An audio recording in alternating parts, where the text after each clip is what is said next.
Baik. Bismillahirrahmanirrahim. Assalamualaikum warahmatullahi wabarakatuh. Perkenalkan, nama saya Sulistiana, saya dari Prodi Ilmu Pemerintahan. Nah, di kesempatan kali ini saya akan menjelaskan mengenai model-model perumusan atau formulasi kebijakan publik menurut buku Public Policy karya Rianto Nugroho. Nah, di sini saya mengambil model incremental.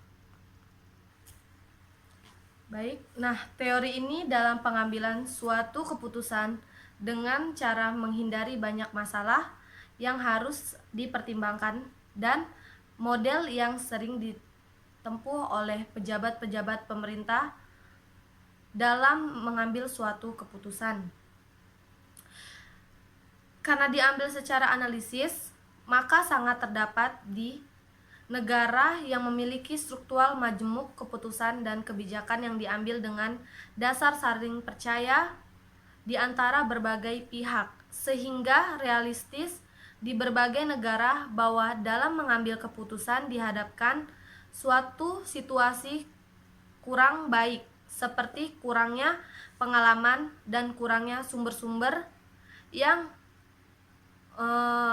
dipakai di antara analisis secara komprehensif. Baik, memasuki model incremental. Model incremental pada dasarnya merupakan kritik terhadap model rasional. Tidak pernah melakukan proses seperti diisyaratkan oleh pendekatan rasional. Karena mereka tidak memiliki cukup waktu, kekhawatiran, maupun biaya. Ada kekhawatiran yang muncul, dampak yang tidak diinginkan akibat kebijakan yang belum pernah sebelumnya ada. Alhasil, dari kebijakan sebelumnya yang harus dipertahankan dan menghindari konflik. Model ini merupakan kebijakan publik bervariasi ataupun kelanjutan dari kebijakan di masa lalu. Model ini dapat dikatakan sebagai model programatis atau praktis. Pendekatan ini diambil ketika pengambilan kebijakan terhadap keterbatasan waktu, ketersediaan informasi, dan kecukupan dana untuk melakukan evaluasi kebijakan.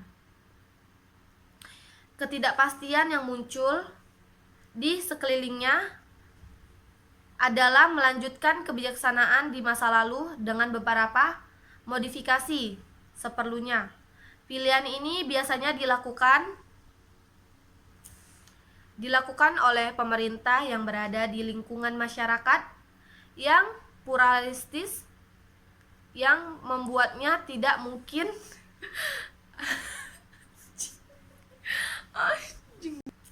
di Indonesia. Kebijakan ini dapat dilihat pada kebijakan pemerintah hari ini. Pengambilan apa ini? Di Indonesia, kebijakan ini dapat dilihat pada kebijakan pemerintah hari ini. Pengambilan over begitu saja kebijakan di masa lalu, secarut marut apapun kebijakan tersebut. Di Indonesia, kebijakan ini dapat dilihat pada kebijakan pemerintah hari ini. Di Indonesia, kebijakan ini dapat dilihat pada kebijakan pemerintahan hari ini. Pengambilan over begitu saja di masa lalu, secarut marut apapun kebijakan tersebut, seperti kebijakan desentralisasi, kebijakan kepartaian, kebijakan BPPN, kebijakan realis dan disceng. Kebijakan ini dan seterusnya memang ada upaya untuk membuat kebijakan baru. Namun pada kenyataannya kebijakan-kebijakan tersebut tidak mendapatkan dan tidak memadai, seperti kebijakan pembentukan komite penanggulangan kemiskinan yang ditunjukkan untuk merumuskan konsep baru penanganan kemiskinan.